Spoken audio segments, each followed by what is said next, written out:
Hi ವಿದ್ಯಾರ್ಥಿಗಳೇ, ಎಲ್ರಿಗೂ physics ವಾಲ Kannada YouTube ಚಾನಲ್ಗೆ ಆತ್ಮೀಯವಾದ ಸ್ವಾಗತ ಹಾಗೂ ಎಲ್ರಿಗೂ ಶುಭ ಸಂಜೆ. ಇವತ್ತಿನ ತರಗತಿ ಅಂದರೆ ನಿಮಗೆ ಮುಂದೆ ಬರ್ತಾ ಇರುವಂತಹ 3ನೇ ಪೂರ್ವಸಿದ್ಧತಾ ಪರೀಕ್ಷೆಯನ್ನು ಕುರಿತಂತೆ ಬಹುಮುಖ್ಯವಾಗಿ ಯಾವೆಲ್ಲ ಪ್ರಶ್ನೆಗಳು ಬರಬಹುದು ಅಂದರೆ ಒಂದು 50 ಟಾಪ್ 50 ಕ್ವಶನ್ಸ್ಗಳನ್ನು ನಾವು ಚರ್ಚೆ ಮಾಡೋದಕ್ಕೆ ಕೊಟ್ಟಿದ್ದೀವಿ.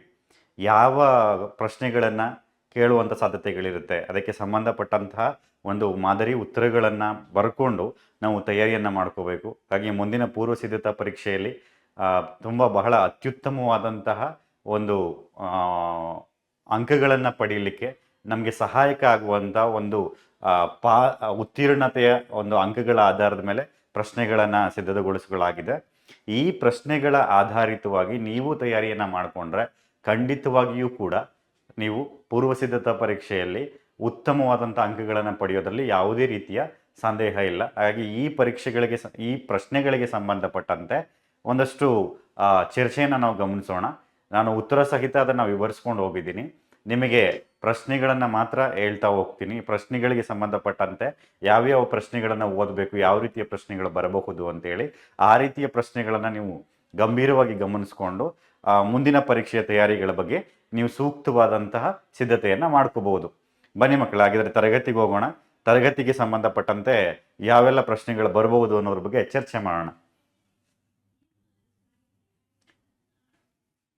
ಸೊ ಇಲ್ಲಿ ನಿಮಗೆ ಮೊದಲನೇ ಪ್ರಶ್ನೆ,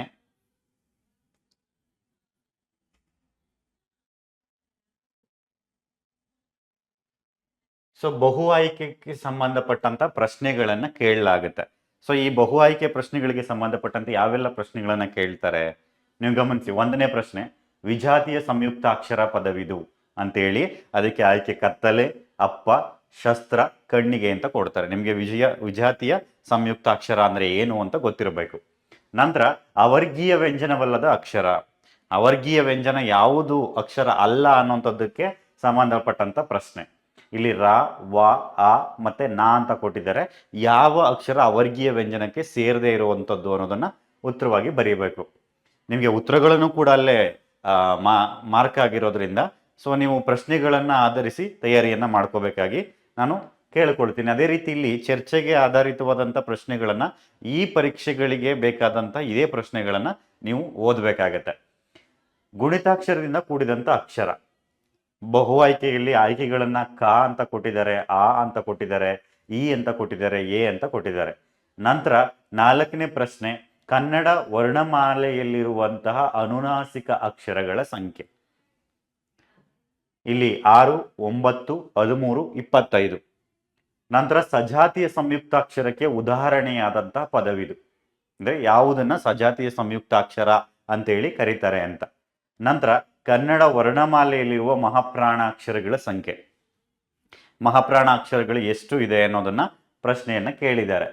ಅನುಸ್ವಾರ ಹಾಗೂ ವಿಸರ್ಗಗಳನ್ನ ಈಗೆನ್ನುವರು ಅಂದ್ರೆ ಇನ್ನೊಂದು ಹೆಸರಿನಿಂದ ಯಾವ ರೀತಿ ಕರೀತಾರೆ ಅನ್ನೋದಕ್ಕೆ ಸಂಬಂಧಪಟ್ಟಂತ ಪ್ರಶ್ನೆ.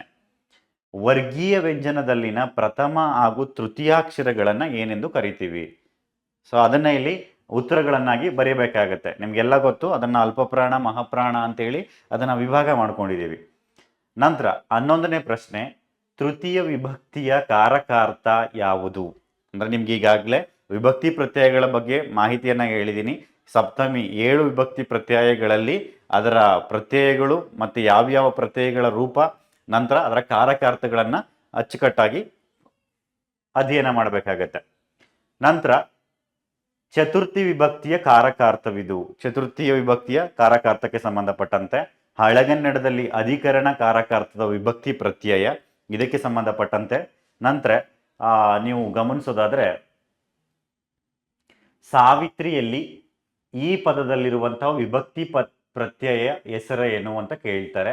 ನಂತರ ಸಾವಿತ್ರಿಗೆ ಈ ಪದದಲ್ಲಿರುವಂತಹ ವಿಭಕ್ತಿ ಯಾವುದು ಅಂತ ಹೇಳಿ ಗುರುತಿಸುವಂತ ಪ್ರಶ್ನೆ. ಷಷ್ಠಿಯ ವಿಭಕ್ತಿ ಕಾರಕ ಯಾವುದು? ಇದೆಲ್ಲ ವಿಭಕ್ತಿ ಪ್ರಶ್ನೆಗಳಿಗೆ ಸಂಬಂಧಪಟ್ಟಂಥದ್ದು. ಸಪ್ತಮಿಯ ವಿಭಕ್ತಿ ಕಾರಕಾರ್ಥ ಯಾವುದು? ಹಾಗಾಗಿ ವಿಭಕ್ತಿ ಪ್ರತ್ಯಯಗಳ ಎಲ್ಲ ಕಾರಕಾರ್ಥಗಳನ್ನ ನೀವು ಅಭ್ಯಾಸ ಮಾಡ್ಕೋಬೇಕಾಗತ್ತೆ. ಸಾವಿತ್ರಿಯೊಳ್ ಅನ್ನುವಂಥ ಈ ಪದದಲ್ಲಿರುವಂಥ ವಿಭಕ್ತಿ ಪ್ರತ್ಯಯ ಯಾವುದು ಅನ್ನೋದಕ್ಕೆ ಅಲ್ಲಿ ಕೇಳ್ತಿದ್ದಾರೆ. ನಂತರ ಅಂತಕಾತ್ಮಜ ಅನ್ನುವಂಥ ಈ ಪದ ಈ ಸಮಾಸಕ್ಕೆ ಉದಾಹರಣೆ. ವಿಭಕ್ತಿ ಪ್ರತ್ಯಯ ಆದಮೇಲೆ ಸಮಾಸಕ್ಕೆ ಸಂಬಂಧಪಟ್ಟಂತ ಒಂದು ಪ್ರಶ್ನೆ ಇರುತ್ತೆ. ಆ ಸಮಾಸಕ್ಕೆ ಸಂಬಂಧಪಟ್ಟಂತ ಪ್ರಶ್ನೆಗಳು. ಪಾರಿಭಾಷಿಕ ಪದಗಳನ್ನ ಬಳಸುವಾಗ ಅನ್ಯ ಭಾಷಾ ಪದಗಳನ್ನ ಬಳಸುವ ಲೇಖನ ಚಿಹ್ನೆ ಯಾವುದು ಅಂತೇಳಿ ಪ್ರಶ್ನೆ ಇದೆ. ನಂತರ ಒಬ್ಬರು ಹೇಳಿದ ಮಾತನ್ನೇ ಯಥಾವತ್ತಾಗಿ ಬರೆಯುವಾಗ ಈ ಚಿಹ್ನೆಯನ್ನ ಬಳಸಲಾಗ್ತದೆ. ಯಾವ ಚಿಹ್ನೆಯನ್ನ ಬಳಸ್ತಾರೆ ಅನ್ನೋದನ್ನ ಉತ್ತರವಾಗಿ ಸೂಚಿಸಬೇಕು. ಆದರೂ ಈ ಮನೆಯಲ್ಲೊಮ್ಮೆ ನೋಡಿಬಿಡಿ, ಇಲ್ಲಿ ಬಳಕೆಯಾಗಿರುವಂತಹ ಲೇಖನ ಚಿಹ್ನೆ ಅಂದ್ರೆ ಈ ಸಾಲಿನಲ್ಲಿ ಬಳಕೆಯಾಗಿರುವಂತಹ ಲೇಖನ ಚಿಹ್ನೆಯನ್ನ ನೀವು ಗುರುತಿಸಬೇಕಾಗತ್ತೆ. ಬಟ್ಟೆ ಗಿರಣಿ, ರಟ್ಟು, ಪೆನ್ಸಿಲ್ ತಯಾರಿಕಾ ಘಟಕಗಳನ್ನು ಸ್ಥಾಪಿಸಲಾಗಿದೆ. ಈ ವಾಕ್ಯದಲ್ಲಿ ಇರಬೇಕಾದಂತಹ ಲೇಖನ ಚಿಹ್ನೆ. ಸೊ ಬಹು ಆಯ್ಕೆ ಪ್ರಶ್ನೆಗಳಿಗೆ ಸಂಬಂಧಪಟ್ಟಂತೆ ವಾಕ್ಯಗಳಿಗೆ ಸಂಬಂಧಪಟ್ಟಂತಹ ಲೇಖನ ಚಿಹ್ನೆಗಳನ್ನ ನಾವು ಗಮನಿಸಬೇಕಾಗತ್ತೆ. ಒಂದು ಪದವನ್ನು ವಾಕ್ಯವನ್ನು ಹೇಳಿ ಅದಕ್ಕೆ ಸಮಾನಾರ್ಥಕ ಪದವನ್ನು ಅಥವಾ ವಾಕ್ಯವನ್ನು ಹೇಳಬೇಕಾದಾಗ ಬಳಸಬೇಕಾದಂತ ಲೇಖನ ಚಿಹ್ನೆ, ಯಾವ ಲೇಖನ ಚಿಹ್ನೆಯನ್ನ ಬಳಸಬೇಕು ಅನ್ನುವಂಥದ್ದನ್ನ ಕೇಳ್ತಿದ್ದಾರೆ. ಒಂದು ಅಭಿಪ್ರಾಯದ ವಿವರಣೆ ಮುಂದೆ ತಿಳಿಸಿದಂತೆ ಇದೆ ಎಂದು ತೋರಿಸುವ ಸಂದರ್ಭದಲ್ಲಿ ಬಳಸುವ ಲೇಖನ ಚಿಹ್ನೆ ಅಂದ್ರೆ ಇನ್ನೂ ವಿವರಣೆ ಮುಂದುವರಿಯುತ್ತದೆ ಅನ್ನೋದನ್ನ ತೋರಿಸಬೇಕಾದಂತ ಸಂದರ್ಭದಲ್ಲಿ ಬಳಸುವಂತಹ ಲೇಖನ ಚಿಹ್ನೆ ಯಾವುದು ಅನ್ನುವಂಥದ್ದನ್ನ ಅಲ್ಲಿ ಕೇಳ್ತಾ ಇದ್ದಾರೆ. ವರ್ತಮಾನ ಕಾಲದ ವಿಭಕ್ತಿ ಪ್ರತ್ಯಯವಿದು. ವರ್ತಮಾನ ಕಾಲಕ್ಕೆ ಸಂಬಂಧಪಟ್ಟಂತ ವಿಭಕ್ತಿ ಪ್ರತ್ಯಯವನ್ನ ಗುರುತಿಸ್ತಾರೆ. ಕಾಲ ಪ್ರತ್ಯಯವನ್ನ ಹೇಳುವಂಥದ್ದು. ನಿಮಗೆ 3 ಕಾಲಗಳ ಪ್ರತ್ಯಯಗಳು ಮತ್ತೆ ಕಾಲಸೂಚಕ ಪ್ರತ್ಯಯಗಳನ್ನ ಇಲ್ಲಿ ಕೇಳ್ತಾ ಇರುವಂಥದ್ದು. ಅನೇಕ ಉಪವಾಕ್ಯಗಳು ಒಂದು ಪ್ರಧಾನ ವಾಕ್ಯಕ್ಕೆ ಅಧೀನವಾಗಿದ್ದಾಗ ಉಪವಾಕ್ಯಗಳು ಮುಗಿದಾಗಲೆಲ್ಲ ಈ ಚಿಹ್ನೆಯನ್ನ ಬಳಸಲಾಗ್ತದೆ. ಯಾವ ಚಿಹ್ನೆಯನ್ನ ಬಳಸ್ತಾರೆ ಅನ್ನೋದನ್ನ ಬರೀಬೇಕು. ಯುದ್ಧಕ್ಕೆ ಹೋಗಿರುವ ತನ್ನ ಮಗನ ಕಣ್ಣುಗಳಂತೆಯೇ ಇವೆಯಲ್ಲ ಇಲ್ಲಿ ಬಳಕೆಯಾಗಿರುವಂತ ಲೇಖನ ಚಿಹ್ನೆ. ನಿಮಗೆ ಗೊತ್ತು, ಅದು ಗದ್ಯ ಭಾಗಕ್ಕೆ ಸಂಬಂಧಪಟ್ಟಂತ ಒಂದು ಸಾಲು. ಆ ಸಾಲಿನಲ್ಲಿ ಬಳಕೆಯಾಗಿರುವಂತಹ ಲೇಖನ ಚಿಹ್ನೆಯನ್ನ ಗುರುತಿಸಿ ಅಂತ ಪ್ರಶ್ನೆ ಇರುವಂತದ್ದು. ಮುಂದಿನ ಪ್ರಶ್ನೆ, ಕ್ರಿಯಾಪದದ ಮೂಲ ರೂಪವನ್ನ ಹೀಗೆನ್ನುವರು. ಕ್ರಿಯಾಪದದ ಮೂಲ ರೂಪವನ್ನ ಏನೆಂದು ಕರೀತಾರೆ ಅಂತ ಹೇಳಿ ಪ್ರಶ್ನೆ ಇದೆ. ತಿನ್ನನು ಈ ಪದವು ಕ್ರಿಯಾಪದಕ್ಕೆ ಸೇರಿದೆ. ಯಾವ ಕ್ರಿಯಾಪದದ ರೂಪವನ್ನ ಸೂಚಿಸುತ್ತದೆ ಅಂತ ಹೇಳಿ ಬರೀತಾರೆ. ನಂತರ ಆಶೀರ್ವಾದ, ಅಪ್ಪಣೆ, ಆಜ್ಞೆ, ಕೋರಿಕೆ ತೋರುವಾಗ ಧಾತುಗಳಿಗೆ ಅಖ್ಯಾತ ಪ್ರತ್ಯಯಗಳು ಸೇರಿ ಆಗುವಂತಹ ಕ್ರಿಯಾಪದದ ರೂಪವನ್ನ ನಾವು ಏನಂತ ಕರಿತೀವಿ? ಸೊ ಆ ಪ್ರಶ್ನೆ. ಸಂಭವನಾರ್ಥಕ ಕ್ರಿಯಾ ರೂಪಕ್ಕೆ ಉದಾಹರಣೆಯಾಗಿರುವಂತಹ ಪದ ಯಾವುದು? ಈ ಪದವನ್ನ ಗುರುತಿಸಿ ಅಂತೇಳಿ ಕೊಟ್ಟಿದ್ದಾರೆ. ಮಾಡು ಅನ್ನುವಂತಹ ಧಾತುವಿನ ವಿಧ್ಯರ್ಥಕ ರೂಪ, ಅದೇ ರೀತಿ ನೋಡು ಅನ್ನುವಂತಹ ಧಾತುವಿನ ನಿಷೇಧಾರ್ಥಕ ರೂಪ, ಓದಲಿ ಅನ್ನುವಂಥ ಪದವು ಈ ಕ್ರಿಯಾರೂಪಕ್ಕೆ ಸೇರಿದೆ. ಸಕರ್ಮಕ ಧಾತುವಿಗೆ ಉದಾಹರಣೆ ಇದು ಅನ್ನುವಂತಹ ಪ್ರಶ್ನೆ. ಅಕರ್ಮಕ ಧಾತುವಿಗೆ ಉದಾಹರಣೆಯನ್ನ ಕೇಳುವಂಥದ್ದು. ನಂತರ ಸ್ವತಂತ್ರ ವಾಕ್ಯಗಳಾಗಿ ನಿಲ್ಲಬಲ್ಲ ಅನೇಕ ಉಪವಾಕ್ಯಗಳನ್ನ ಒಂದು ಪೂರ್ಣ ಅಭಿಪ್ರಾಯವಾಗಿದ್ದರೆ ಅದನ್ನ ಏನಂತ ಕರೀತಾರೆ ಅಂತೇಳಿ ಒಂದು ಪ್ರಶ್ನೆ ಇರುತ್ತೆ. ಅದೇ ರೀತಿ ವಾಕ್ಯಗಳಿಗೆ ಸಂಬಂಧಪಟ್ಟ ಹಾಗೆ ಒಂದು ಅಥವಾ ಅನೇಕ ವಾಕ್ಯಗಳು ಒಂದು ಪ್ರಧಾನ ವಾಕ್ಯಕ್ಕೆ ಅಧೀನವಾಗಿರುವಂತಹ ವಾಕ್ಯಗಳನ್ನ ಏನಂತ ಕರಿತೀವಿ ಅಂತ ಪ್ರಶ್ನೆಗಳನ್ನ ಕೇಳಬಹುದಾದಂಥ ಸಾಧ್ಯತೆಗಳಿರುತ್ತೆ.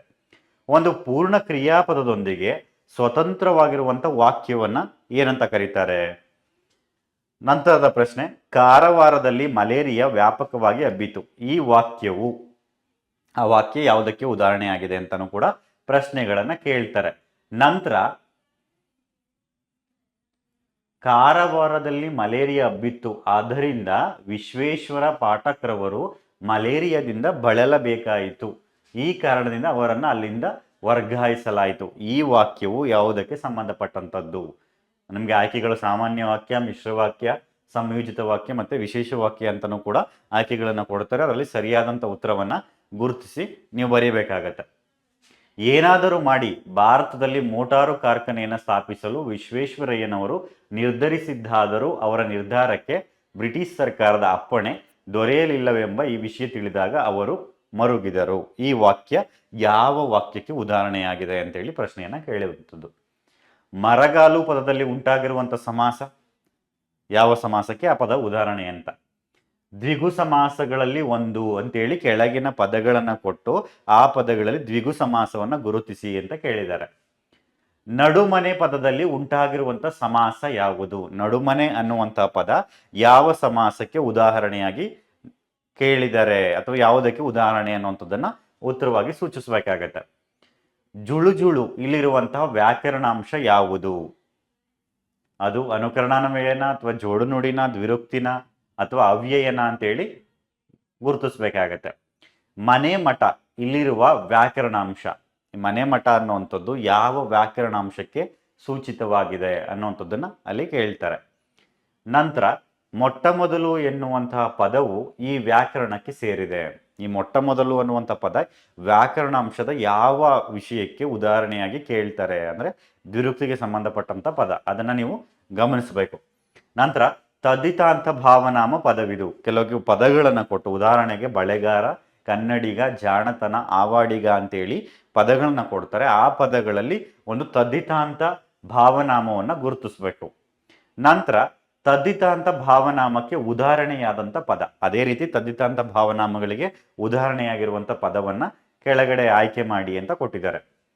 ಕೊರೆತ ಈ ಪದ ವ್ಯಾಕರಣಾಂಶಕ್ಕೆ ಸೇರಿದೆ. ಕೊರೆತ ಅನ್ನುವಂಥದ್ದು ಕೃದಂತ ಭಾವನಾಮನ ಅಥವಾ ಕೃದಂತ ನಾಮನ, ಕೃದಂತಾವ್ಯನ ಅಥವಾ ಕೃದಂತ ತದಿತ ಭಾವನಾಮನ, ಯಾವುದಕ್ಕೆ ಮುಖ್ಯ ಅಂಶ ಆಗಿದೆ ಅನ್ನುವಂಥದ್ದನ್ನ ಇಲ್ಲಿ ಗುರುತಿಸಿ ಅಂತ ಕೇಳಿದ್ದಾರೆ. ಅದೇ ರೀತಿ ಜಾಣತನ ಎಂಬುದು ಈ ವ್ಯಾಕರಣಾಂಶವಾಗಿದೆ. ಇದು ತದಿತಾಂತ ಭಾವನಾಮ. ಹಾಗಾಗಿ ಈ ತರದ ಪ್ರಶ್ನೆಗಳನ್ನ ಬಹು ಆಯ್ಕೆಗೆ ಸಂಬಂಧಪಟ್ಟಂತ ಈ ವ್ಯಾಕರಣಾಂಶದ ಪ್ರಶ್ನೆಗಳನ್ನ ಕೇಳುವಂತ ಎಲ್ಲಾ ಸಾಧ್ಯತೆಗಳು ಕೂಡ ಇದೆ. ಹಾಗಾಗಿ ನೀವು ಪರೀಕ್ಷೆಗೆ ಸಂಬಂಧಪಟ್ಟ ಹಾಗೆ ಪೂರ್ವ ಸಿದ್ಧತೆಗೆ ಬಹು ಆಯ್ಕೆ ಪ್ರಶ್ನೆಗಳಿಗೆ ತಯಾರಿಯನ್ನ ಮಾಡ್ಕೋಬೇಕಾಗಿದ್ದಾಗ ಈ ಪ್ರಶ್ನೆಗಳನ್ನ ಅಗತ್ಯವಾಗಿ ಗಮನಿಸ್ಕೋಬೇಕಾಗತ್ತೆ. ನಂತರ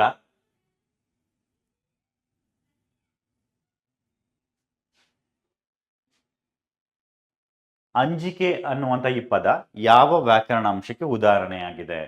ಆಯ್ಕೆಯಲ್ಲಿ ಕೃದಂತನಾಮ, ಕೃದಂತಾವ್ಯಯ, ಕೃದಂತ ಭಾವನಾಮ, ತದಿತಾಂತ ಭಾವನಾಮ ಅಂತ ಹೇಳಿ ಕೊಟ್ಟಿದ್ದಾರೆ. ಅದೇ ನಂತರ ಬೇಗನೆ ಅನ್ನುವಂಥ ಪದ ಈ ಅವ್ಯಯಕ್ಕೆ ಉದಾಹರಣೆಯಾಗಿದೆ. ಸಾಮಾನ್ಯಾರ್ಥಕ ಅವ್ಯಯ, ಅವ್ಯಯಗಳನ್ನ ಸಂಬಂಧಪಟ್ಟಂತೆ ಪ್ರಶ್ನೆ. ಅವತರಣಾರ್ಥಕ ಅವ್ಯಯಕ್ಕೆ ಪದ ಒಂದು ಉದಾಹರಣೆಯನ್ನು ಗುರುತಿಸುವಂಥದ್ದು. ಸಾಕು ಅನ್ನುವಂಥ ಪದವು ಈ ಅವ್ಯಯಕ್ಕೆ ಉದಾಹರಣೆಯಾಗಿದೆ ಅಂತೇಳಿ. ನಂತರ ಅವರೇ ಅನ್ನುವಂಥ ಪದ ಈ ಅವ್ಯಯಕ್ಕೆ ಉದಾಹರಣೆ ಅಂತೇಳಿ. ನಂತರ ರೊಯ್ಯನೆ, ಸುಯ್ಯನೆ ಪದಗಳು ಯಾವ ಅವ್ಯಯಕ್ಕೆ ಉದಾಹರಣೆಯ ಪದಗಳನ್ನಾಗಿ ನಾವು ಬಳಸ್ತೀವಿ ಅಂತೇಳಿ ಕೇಳುವಂಥ ಪ್ರಶ್ನೆಗಳನ್ನು, ಸಾಧ್ಯತೆಗಳನ್ನು ನೋಡ್ಬೋದು. ಯಾವುದೊಂದರೂ ಕ್ರಿಯೆ ನಡೆದ ರೀತಿಯನ್ನು ಹೇಳುವಂಥ ಅವ್ಯಯಗಳನ್ನು ಈಗೆನ್ನುತ್ತೇವೆ ಅಂದರೆ ಯಾವುದೇ ರೀತಿ ಕ್ರಿಯೆ ನಡೆದಂಥ ರೀತಿಯನ್ನು ಹೇಳುವಂಥ ಅವ್ಯಯಗಳನ್ನು ನಾವು ಏನಂತ ಕರಿತೀವಿ ಅಂತೇಳಿ ಪ್ರಶ್ನೆಗಳನ್ನು ಕೇಳ್ತಾರೆ. ದಗದಗ ಈ ಪದವು ಈ ಅವ್ಯಯಕ್ಕೆ ಸೇರಿದೆ. ಯಾವ ಅನುಕರಣಾವ್ಯಯನೋ ಅಥವಾ ಸಾಮಾನ್ಯಾರ್ಥಕ ಅವ್ಯಯನೋ ಅಥವಾ ಕ್ರಿಯಾರ್ಥಕ ಅವ್ಯಯನೋ ಯಾವುದಕ್ಕೆ ಉದಾಹರಣೆ ಅಂತ ಕೇಳ್ತಾರೆ. ದ್ವಂದ್ವ ಸಮಾಸಕ್ಕೆ ಉದಾಹರಣೆ ಇದು.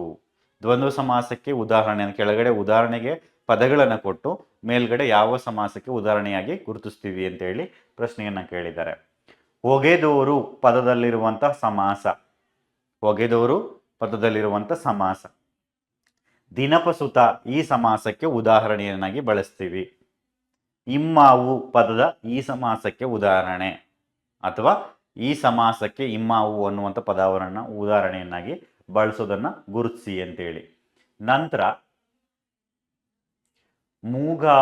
ಮೂಗಾವುಧ ಈ ಪದವು ಈ ಸಮಾಸಕ್ಕೆ ಉದಾಹರಣೆಯಾಗಿದೆ. ಮೂಗಾವುದ ಅಂದ್ರೆ ಮೂರುಗಾವುದ ಅಂತ.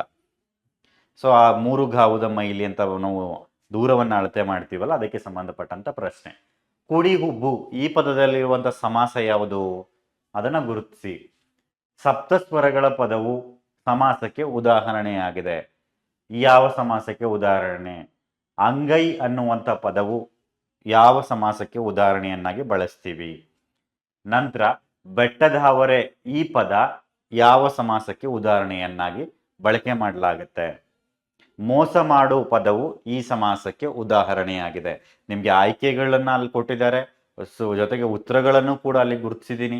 ಹಾಗಾಗಿ ನೀವು ಉತ್ತರಗಳನ್ನ ಆಯ್ಕೆಗಳಿಗೆ ಅನುಸಾರವಾಗಿ ತಯಾರಿಯನ್ನ ಮಾಡ್ಕೋಬೇಕಾಗಿರೋದು ನಿಮ್ಮ ಸಿದ್ಧತೆಗೆ ಅನುಕೂಲ ಆಗುತ್ತೆ. ನಂತರ ಮೋಸ ಮಾಡು ಪದವು ಈ ಸಮಾಸಕ್ಕೆ ಉದಾಹರಣೆಯಾಗಿದೆ. ತದನಂತರ ಕಳ್ಗುಡಿದ ಪದವು ಈ ಸಮಾಸಕ್ಕೆ ಉದಾಹರಣೆಯಾಗಿದೆ. ಮುಕ್ಕಣ್ಣು ಈ ಪದದಲ್ಲಿರುವ ಸಮಾಸವನ್ನ ಗುರುತಿಸಿ. ತತ್ಪುರುಷ ಸಮಾಸಕ್ಕೆ ಉದಾಹರಣೆ ಯಾವುದು? ತಲೆನೋವು ಪದವು ಈ ಸಮಾಸಕ್ಕೆ ಉದಾಹರಣೆಯಾಗಿದೆ. ನಂತರ ಕಂಡೆರೆ ಪದವು ಈ ಸಮಾಸಕ್ಕೆ ಉದಾಹರಣೆಯಾಗಿದೆ. ರಾಜೀವ ಸಖ ಈ ಪದವು ಯಾವ ಸಮಾಸಕ್ಕೆ ಉದಾಹರಣೆಯಾಗಿದೆ? ಕಂಗೆಡು ಪದವು ಈ ಸಮಾಸಕ್ಕೆ ಉದಾಹರಣೆಯಾಗಿದೆ. ಕಂದ ಪದ್ಯದಲ್ಲಿ ಬರುವ ಒಟ್ಟು ಮಾತ್ರೆಗಳ ಸಂಖ್ಯೆ ಎಷ್ಟು? ಮೆರೆವಂ ಈ ಪದದಲ್ಲಿರುವಂತಹ ಗಣದ ಹೆಸರೇನು? ಛಂದಸ್ಸಿಗೆ ಸಂಬಂಧಪಟ್ಟಂತ ಪ್ರಶ್ನೆ. ಬರನಭಬರ ಗಣಗಳಿರುವಂತ ವೃತ್ತ ಯಾವುದು?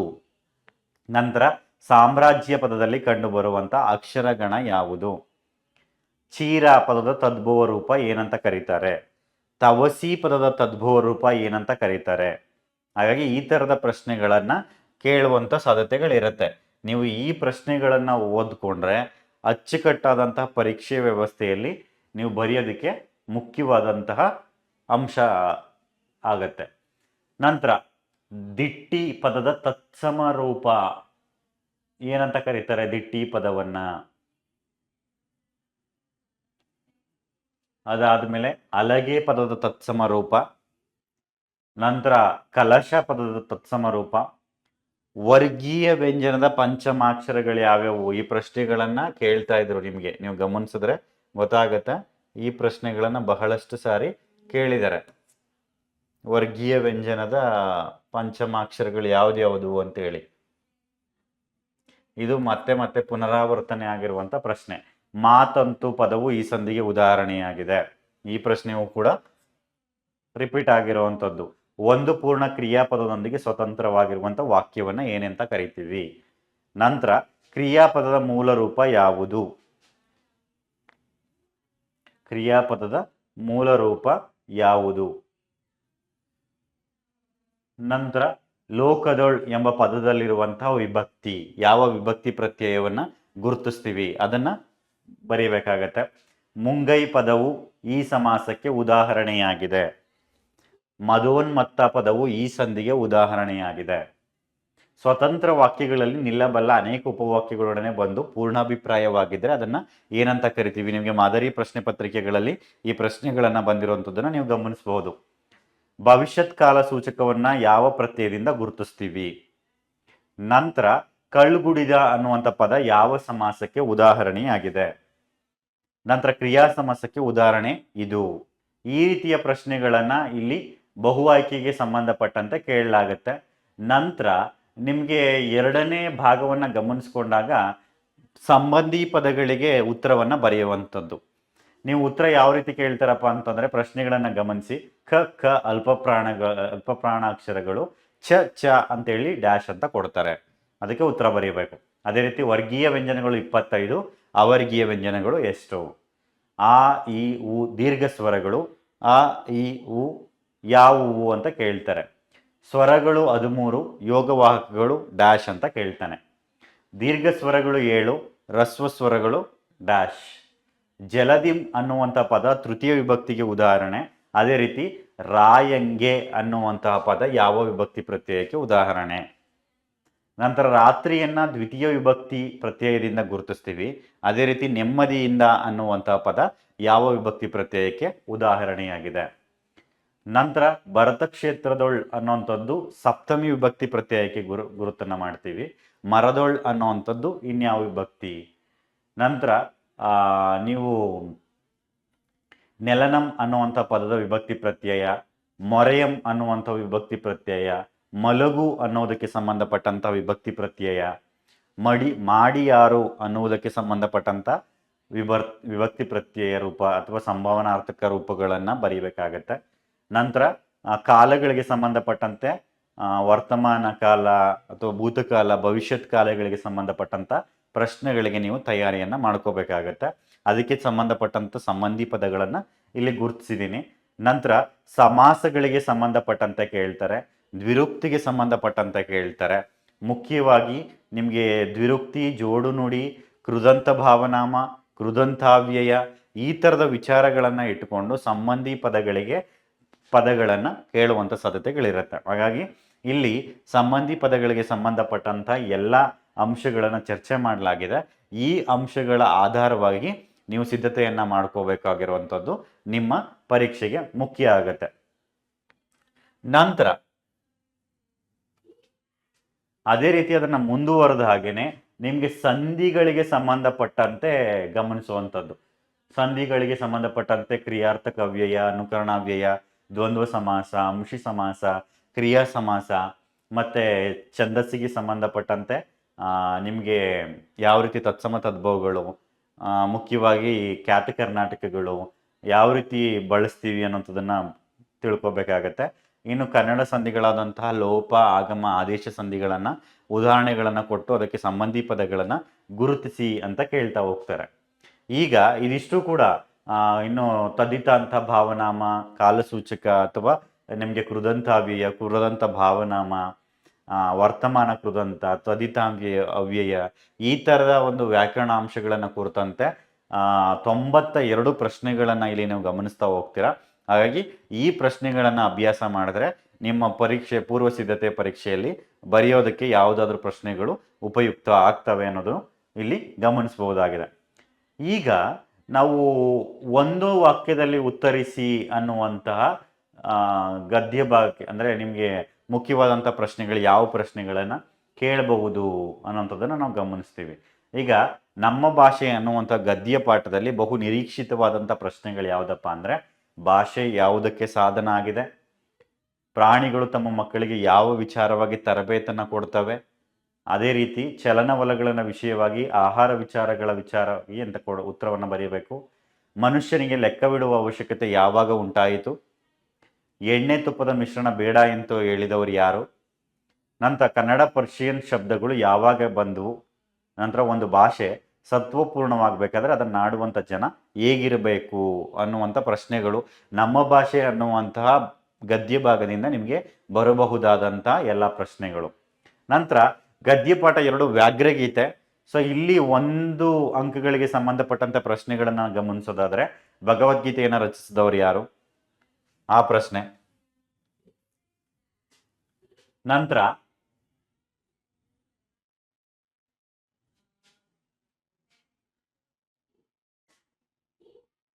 ಹುಲಿಗೆ ಪರಮಾನಂದವಾಗಲು ಕಾರಣ ಏನು,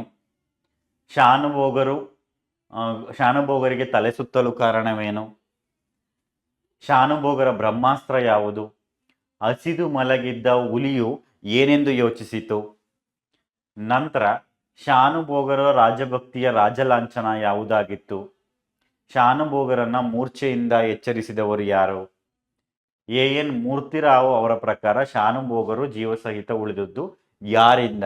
ಸೊ ಈ ತರದ ಪ್ರಶ್ನೆಗಳನ್ನ ನೀವು ಇಲ್ಲಿ ಗಮನಿಸ್ತೀರಿ.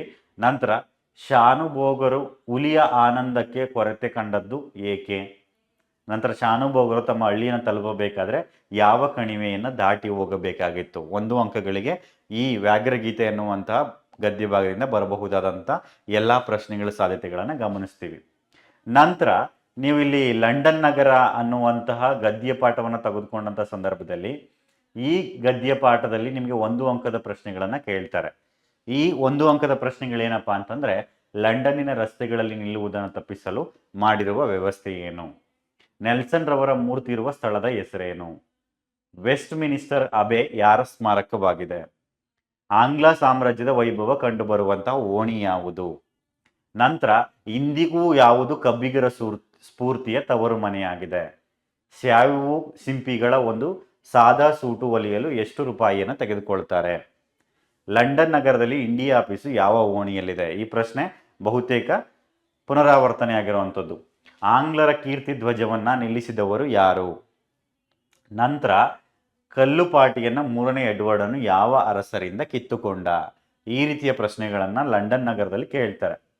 ಇನ್ನು ಅಗ್ನಿಭೂತಿ ಮತ್ತು ವಾಯುಭೂತಿಯರ ಕಥೆಗೆ ಸಂಬಂಧಪಟ್ಟಂತೆ 1 ವಾಕ್ಯದ ಪ್ರಶ್ನೆಗಳು, ಕೌಸಂಬಿಯ ಅರಸ ಯಾರು, ಸೋಮಶರ್ಮ ಮತ್ತೆ ಕಾಶ್ಯಪಿಯ ಮಕ್ಕಳ ಹೆಸರೇನು, ಕಾಶ್ಯಪಿ ವಿದ್ಯಾಭ್ಯಾಸಕ್ಕಾಗಿ ತನ್ನ ಮಕ್ಕಳನ್ನ ಯಾರ ಬಳಿಗೆ ಕಳಿಸಿದ್ಲು, ಅದಾದ ಮೇಲೆ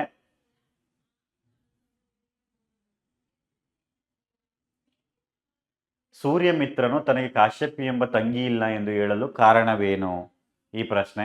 ಪಂಡಿತರಾದ ಅಗ್ನಿಭೂತಿ ವಾಯುಭೂತರಿಗೆ ದೊರೆತ ಪದವಿ ಯಾವುದು. ಈ ಪ್ರಶ್ನೆಯನ್ನ ಗಮನಿಸಬೇಕಾಗತ್ತೆ. ನಂತರ ಪದ್ಯಪಾಠ 6 ಅಲಗಲಿ ಬೇಡರು ಅನ್ನುವಂತಹ ಪದ್ಯಪಾಠಕ್ಕೆ ಸಂಬಂಧಪಟ್ಟಂತ 1 ಅಂಕದ ಪ್ರಶ್ನೆಗಳು, ಬಹು ನಿರೀಕ್ಷಿತ 1 ಅಂಕದ ಪ್ರಶ್ನೆಗಳು. ಯಾವ ಪರೀಕ್ಷೆಗಳಿಗೆ ಬರಬಹುದು ಅನ್ನೋದನ್ನ ಗಮನಿಸಬೇಕಾಗತ್ತೆ. ಕುಂಪಣಿ ಸರ್ಕಾರ ಹೊರಡಿಸಿದಂತ ಆದೇಶ ಯಾವುದು? ಅದರ ಜೊತೆಗೆ ಅಲಗಲಿಯ 4 ಪ್ರಮುಖ ಬೇಡರು ಯಾರು? ಅಲಗಲಿಯ ಗುರುತು ಉಳಿಯದಂತಾದುದು ಏಕೆ? ಅದೇ ರೀತಿ ಅಲಗಲಿ ಲಾವಣಿಗೆ ಯಾವ ಘಟನೆ ಕಾರಣವಾಗಿದೆ? ಅಲಗಲಿ ಗ್ರಾಮ ಎಲ್ಲಿದೆ?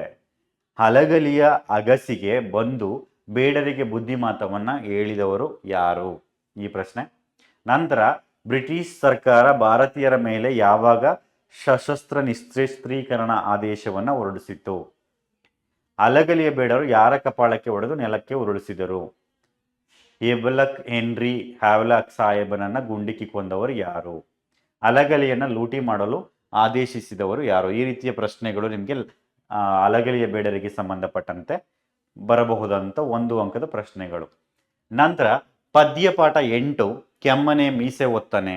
ಸೊ ಈ ಪದ್ಯಪಾಠದಲ್ಲಿ ನಿಮಗೆ ಬಹುಮುಖ್ಯ ಪ್ರಶ್ನೆಗಳು ಯಾವ್ಯಾವ್ದಪ್ಪ ಅಂತಂದ್ರೆ, ದ್ರೋಣನು ಪರಶುರಾಮನಲ್ಲಿಗೆ ಏಕೆ ಬಂದನು? ಈ ಪ್ರಶ್ನೆ. ದ್ರೋಣನು ಯಾರೊಡನೆ ಪರಶುರಾಮನ ಬಳಿಗೆ ಬಂದನು?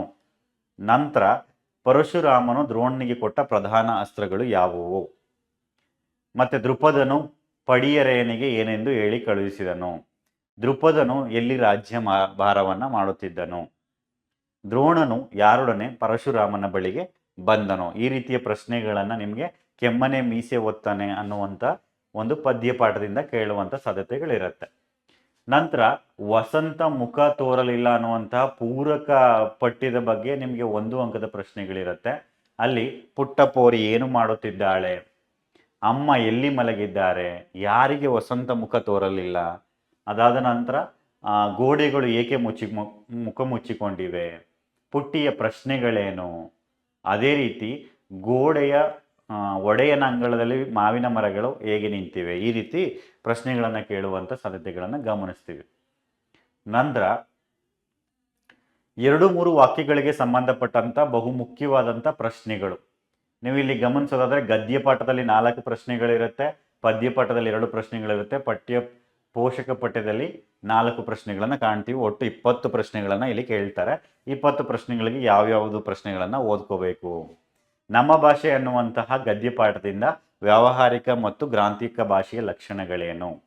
ಲಿಪಿಯ ಜಾಡು ಆರಂಭಗೊಂಡ ಬಗೆ ಹೇಗೆ? ನಂತರ ಲಿಪಿಯ ಮೂಲಕ ಜ್ಞಾನ ಭಂಡಾರ ಯಾವ ರೀತಿ ಭದ್ರವಾಯಿತು? ಅದಾದ ನಂತರ ಕನ್ನಡ ಭಾಷೆ ಹದಗೊಂಡದ್ದು ಹೇಗೆ? ಈ ಗದ್ಯಪಾಠಕ್ಕೆ ಸಂಬಂಧಪಟ್ಟಂತೆ. ನಂತರ ಗದ್ಯಪಾಠ ಆಂಗ್ಲ ಭಾಷೆ ವಿಶ್ವವ್ಯಾಪಿಯಾಗಲು ಕಾರಣವೇನು? ಈ ಪ್ರಶ್ನೆಯನ್ನ ಮತ್ತೆ ಮತ್ತೆ ಪುನರಾವರ್ತನೆ ಮಾಡ್ತಾರೆ. ಇನ್ನು ಗದ್ಯಪಾಠ 3ಕ್ಕೆ ಸಂಬಂಧಪಟ್ಟ ಹಾಗೆ ಭಾಗ್ಯಶಿಲ್ಪಿಗಳು ಅನ್ನುವಂತಹ ಈ ಗದ್ಯಪಾಠದಲ್ಲಿ ನಾಲ್ವಡಿ ಕೃಷ್ಣರಾಜ ಒಡೆಯರ ಕಾಲದಲ್ಲಿ ಯಾವ ಕ್ಷೇತ್ರಗಳು ಸ್ವಯಂ ಆಡಳಿತ ಕ್ಷೇತ್ರಗಳಾದವು? ನಂತರ ನಾಲ್ವಡಿ ಕೃಷ್ಣರಾಜರ ಒಡೆಯ ಕಾಲದಲ್ಲಿ ಯಾವ ನೀರಾವರಿ ಯೋಜನೆಗಳು ಕಾರ್ಯರೂಪಕ್ಕೆ ಬಂದವು? ಈ ಪ್ರಶ್ನೆ. ಶಿಕ್ಷಣದ ಬಗ್ಗೆ ವಿಶ್ವೇಶ್ವರಯ್ಯ ಅವರು ಏನೆಂದು ಹೇಳಿದ್ದಾರೆ? ಈ ಪ್ರಶ್ನೆಗಳನ್ನು ಗಮನಿಸಬೇಕು. ನಂತರ ನೆಹರು ಅವರು ಸರ್ ಎಂ ವಿಶ್ವೇಶ್ವರಯ್ಯ ಅವರ ಬಗ್ಗೆ ಏನೆಂದು ಅಭಿಪ್ರಾಯ ಪಟ್ಟಿದ್ದಾರೆ? ಆ ಪ್ರಶ್ನೆ. ಹಣಕಾಸು ನೀತಿಯಲ್ಲಿ ವಿಶ್ವೇಶ್ವರಯ್ಯ ಅವರು ಮಾಡಿದಂಥ ಮಾರ್ಪಾಡುಗಳಾವುವು? ಈ ಪ್ರಶ್ನೆಯನ್ನು ಗಮನಿಸಬೇಕು. ಅದೇ ರೀತಿ ಗದ್ಯಪಾಠ 7 ಲಂಡನ್ ನಗರ ಅನ್ನೋದಕ್ಕೆ ಸಂಬಂಧಪಟ್ಟಂತೆ 2 ಅಂಕದ ಪ್ರಶ್ನೆ. ಯಾವುದನ್ನ ಕೇಳಬಹುದಾದಂಥ ಸಾಧ್ಯತೆಗಳಿದೆ? ಊಲವರ್ತ ಅಂಗಡಿಯಲ್ಲಿ ಸಿಗುವ ವಸ್ತುಗಳು ಯಾವ್ಯಾವುದು? ಇದನ್ನ ನೆನಪಲ್ಲಿಟ್ಕೋಬೇಕು. ನಂತರ ಲಂಡನ್ನಿನ ಹೆಣ್ಣು ಮಕ್ಕಳು ಯಾವ ಕೆಲಸದಲ್ಲಿ ನಿಯುಕ್ತರಾಗಿರುತ್ತಾರೆ? ಆ ಪ್ರಶ್ನೆಯನ್ನ ನೆನಪಲ್ಲಿಟ್ಕೋಬೇಕು. ನಂತರ ಟೊಪ್ಪಿಗೆಯ ವಿಶೇಷತೆಯನ್ನ ಲೇಖಕರು ಹೇಗೆ ದಾಖಲಿಸಿದ್ದಾರೆ? ನಿಮಗೆ ಪೂರ್ವ ಸಿದ್ಧತಾ ಪರೀಕ್ಷೆಗಳಲ್ಲಿ ಕೇಳುವಂಥ ಸಾಧ್ಯತೆಗಳು ಬಹಳ ಸಾಧ್ಯತೆ ಇರುತ್ತೆ. ನಂತರ ಪೊಯೆಟ್ ಕಾರ್ನರ್ನಲ್ಲಿ ಯಾವ ಕವಿಗಳ ಸಮಾಧಿಗಳಿವೆ? ಇದನ್ನ ಗಂಭೀರವಾಗಿ ಗಮನಿಸಿ. ಸಾಮ್ರಾಟರ ರಾಜ್ಯಾಭಿಷೇಕವಾಗುವ ಸಿಂಹಾಸನದ ಮೇಲಿರುವ ಕಲ್ಲುಪಾಟಿಯ ವಿಶೇಷತೆ ಏನು? ನಿಮಗೆ ಹೋದ ವರ್ಷದ ಅಥವಾ ಇಂದಿನ ವರ್ಷದ ಪ್ರಶ್ನೆ ಪತ್ರಿಕೆಗಳಲ್ಲೆಲ್ಲ ಮತ್ತೆ ಪುನರಾವರ್ತನೆ ಆಗಿರುವಂಥ ಪ್ರಶ್ನೆಗಳು. ಇನ್ನು ಗದ್ಯಪಾಠ 8ರಲ್ಲಿ ಅಗ್ನಿಭೂತಿ ಮತ್ತು ವಾಯುಭೂತಿಯರ ಕಥೆಗೆ ಸಂಬಂಧಪಟ್ಟಂತೆ ಯಾವ ಪ್ರಶ್ನೆಗಳನ್ನು ಓದ್ಕೋಬೇಕು? ಇಲ್ಲಿ ನೀವು ಗಮನಿಸೋದಾದ್ರೆ ರಾಜ್ಯಸಭೆಯಲ್ಲಿ ಅಗ್ನಿಭೂತಿ ವಾಯುಭೂತಿಯನ್ನ ಮೂರ್ಖರೆಂದು ತೀರ್ಮಾನಿಸಿದ್ದೇಕೆ? ಮಾದರಿ ಪ್ರಶ್ನೆ ಪತ್ರಿಕೆಗಳಲ್ಲೂ ಕೂಡ ಈ ಪ್ರಶ್ನೆಯನ್ನ ಗಮನಿಸ್ತೀರ. ಅಗ್ನಿಭೂತಿ ಮತ್ತು ವಾಯುಭೂತಿಯರು ಸೂರ್ಯ ಮಿತ್ರನಿಂದ ಕಲಿತಂತ ವಿದ್ಯೆಗಳು ಯಾವ್ಯಾವುದು? ಈ ಪ್ರಶ್ನೆಯನ್ನ ಗಮನಿಸಿ. ಸೂರ್ಯ ಮಿತ್ರನು ಅಗ್ನಿಭೂತಿ ಮತ್ತು ವಾಯುಭೂತಿಯರಿಗೆ ವಿದ್ಯಾಭ್ಯಾಸದ ನಂತರ ಮಾವನೆಂದು ಹೇಳಲು ಕಾರಣವೇನು? ಈ ಪ್ರಶ್ನೆ. ಸೂರ್ಯ ಮಿತ್ರನು ಮಾವನೆಂದು ತಿಳಿದಾಗ ವಾಯುಭೂತಿಯ ಪ್ರತಿಕ್ರಿಯೆ ಹೇಗಿತ್ತು? ಈ ಪ್ರಶ್ನೆಯನ್ನ ನೀವು ಮತ್ತೆ ಮತ್ತೆ ಪುನರಾವರ್ತನೆ ಆಗಿರೋದ್ರಿಂದ ಇವನ್ನ ಗಮನಿಸಬೇಕಾಗತ್ತೆ. ಇನ್ನು ಪದ್ಯಪಾಠ 2ರಲ್ಲಿ ಅಕ್ಕಿ ಹಾರುತ್ತಿದೆ ನೋಡಿದಿರಾ ಅನ್ನುವಂತಹ ಒಂದು ಪದ್ಯ ಭಾಗದಲ್ಲಿ ಯಾವ ಪ್ರಶ್ನೆಗಳನ್ನ ಕೇಳ್ತಾರೆ? ಅಕ್ಕಿಯ ಹಾರಾಟವನ್ನ ಆಕಾಶಕ್ಕೆ ಹೇಗೆ ಹೋಲಿಸಿದ್ದಾರೆ? ನಂತರ ಹೊಸಗಾಲದ ಹಸುಮಕ್ಕಳನ್ನ ಅಕ್ಕಿ ಹೇಗೆ ಅರಸಿದೆ? ಅಕ್ಕಿಯು ಯಾವ ಮೇರೆ ಮೀರಿ ನೀರನ್ನ ಹೀರಿದೆ? ನಂತರ ಕಾಲ ಹಕ್ಕಿಯ ಚುಂಚಗಳ ಬಗ್ಗೆ ಕವಿಯ ಬೇಂದ್ರೆಯವರ ಅಭಿಪ್ರಾಯಗಳನ್ನು ತಿಳಿಸಿ. ಈ ಪ್ರಶ್ನೆಗಳು ಈ ಪದ್ಯ ಭಾಗದಿಂದ ಬರುತ್ತೆ. ಇನ್ನು ಪದ್ಯಪಾಠ 6 ಅಲಗಲಿ ಬೇಡರು, ಇಲ್ಲಿ ಸಂಬಂಧಪಟ್ಟಂತ 2 ಅಂಕದ ಪ್ರಶ್ನೆಗಳು ಯಾವ್ದ್ಯಾವುದು? ಅಲಗಲಿಯ ಬೇಡರು ದಂಗೆ ಏಳಲು ಮುಖ್ಯ ಕಾರಣ ಏನು? ನಂತರ ಅಲಗಲಿಗೆ ದಂಡು ಬರೋದಕ್ಕೆ ಮುಖ್ಯ ಕಾರಣ ಏನು? ಇದಕ್ಕೆ ಸಂಬಂಧಪಟ್ಟಂತ ಪ್ರಶ್ನೆಗಳನ್ನ ಕೇಳ್ತಾರೆ. ನಂತರ ನಿಮಗೆ ದಂಡು ಹಲಗಲಿಯ ಮೇಲೆ ಹೇಗೆ ದಾಳಿಯನ್ನ ನಡೆಸಿತು?